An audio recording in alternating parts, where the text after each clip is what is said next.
sa kanya ever since eh. And kasi talaga pagka magkasama kami nito, it's always talaga fun, laughter, and ang gaan lang lagi. Even sa trabaho. Pero Julie, hataw ka talaga, no? Saturday, may laplas, the next Sabi ko talaga usapan namin dyan, talagang nag-iipon ba si Julie para sa future? Ikaw nag-iipon para sa future niya dalawa.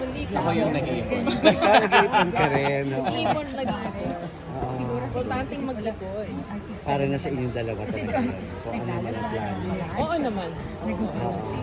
Tsaka ano naman te, hindi, syempre sobrang grateful kasi I'm working as a host, I'm also a coach. So talagang sobrang grateful ako sa opportunity mo kasi binigyan ako ng ganitong klaseng shows ng GMA.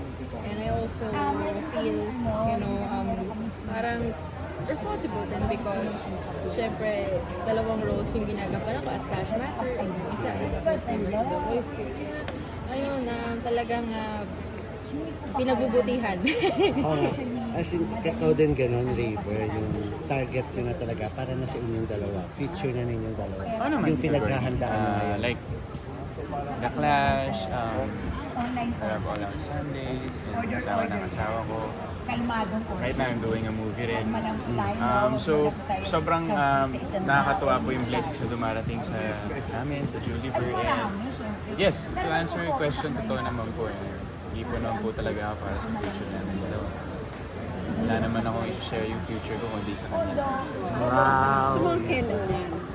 Siyempre, kailangan ma-surprise siya. Kasi pag sinabi ko ngayon, hindi siya ma-surprise. Pero alam naman niya na siya yung gusto kong makasama habang buhay. Pero bakit may listahan na raw kayo ng Ninong at Nina? Na Meron na ba? interaction. Meron na ba? Sila ni, di ba? Kukunin niyo. Matik yan. Matik siyempre sila. Ayun. Mahirap pag-usapan dito kasi nakikiramdam na siya eh. Kasi baka hindi na siya ma-surprise eh kapag... Okay. Pero... Pero yung preparation na yung paghahanda for the future, as in sa inyo, as in, parang may joint account na kayo, may mga... Hindi, wala pa naman siya ganito, Gordy. Eh, siyempre, respeto rin po sa... Like, malaki po yung respeto ko sa parents. First of all, ang pinakauna makakalam na lahat ng plano, kunyari hindi nyo narinig, siyempre sila tito at tita. Kaya naman happy yung lahat and yung relationship namin kasi talagang napakabuti nila sa akin. So very thankful ako sa parents si Jules. Para ako nagkaroon ng nanay at tate rin bilang wala na yung mga magulang. So very thankful ako sa kanila. Pero yun na nga, pag tinatanong natin yung date, kung kailan or what, ang isang factor talaga, yung trabaho, may commitment. Katulad ni Julie, I understand meron ka pang commitment sa isang malaking project na hindi ka pwedeng magpakasal, hindi ka pwedeng mabuntis, hindi ka pwedeng may mga ganong mga clause, di ba? Sobra-sobra na yung nila. Oo, di ba? May mga ganon. So, isa yon sa factor, yung mga commitments mo, kung bakit hindi pa muna masasabi kailan talaga. Ganun. Ano po parang po, hindi po kasi ako makakasagot ng tanong na yan. Yeah, Magdedepende po talaga yan. At saka lagi ko naman sinasagot, mahirap din po kasi magbigay ng definite date. Kasi yan lang po yung laging tanong sa akin. And kung wedding naman ang pag-uusapan, darating naman po tayo dyan. In God's time. And in God's perfect time. Basta alam ko sa puso ko na wala naman ako ibang gustong pakasalan kundi si Julian Santos. So kung yung definite date, kung kailan yung plano, mahirap sagutin yan. Kasi kailangan, internal muna nangyayari yan. Pero definitely, you guys will know naman. Di naman yung para itago. So definitely not next year kasi nga may commitment ka sa isang sa isang... Saka kung nanood kayo ng Tito Boy Abunda, sinabi niya yung years na... Sinabi niya yung Sinabi ko lang naman yun. Nasa pastok ako nun So baka mahula na lang din kayo. Maganda yung surprise para sa lahat. But I guess,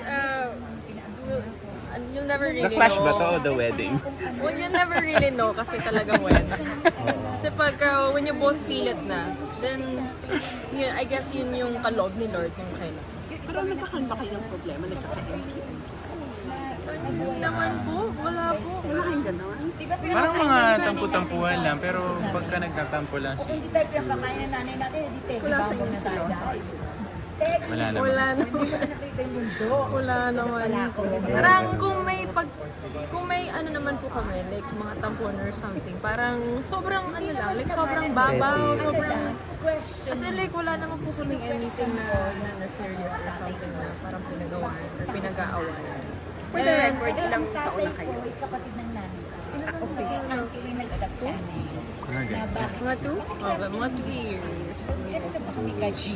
Yeah, 2 years and counting. Sa wedding niyo, sino sa mga past winners ng The Clash ang gusto niyo kumanta? Yung Queendom po. Ang Queendom na talaga. Oo. Oo. So, si Kuya Ian. Oo, si Christian. Yan. Oo, dapat talaga. Pero Julian, may inkling ka na kung kailan gagawin ni Raywa ang proposal? May nararamdaman ka na? Sometimes it crosses my mind, but minsan like, sinushrug off ko na lang kasi again, gusto ko nga rin Kasi sabi nga niya, surprise, di ba? Pero ang mga girls may Malakas ang malakas. Oo, may kuto. Hindi pa naman ako kinukutuban. Wala pa. Ganyan na yung ganyan para ma-surprise mo pag dumating yung In time. Relatives na ba kayo ni Chloe? Po.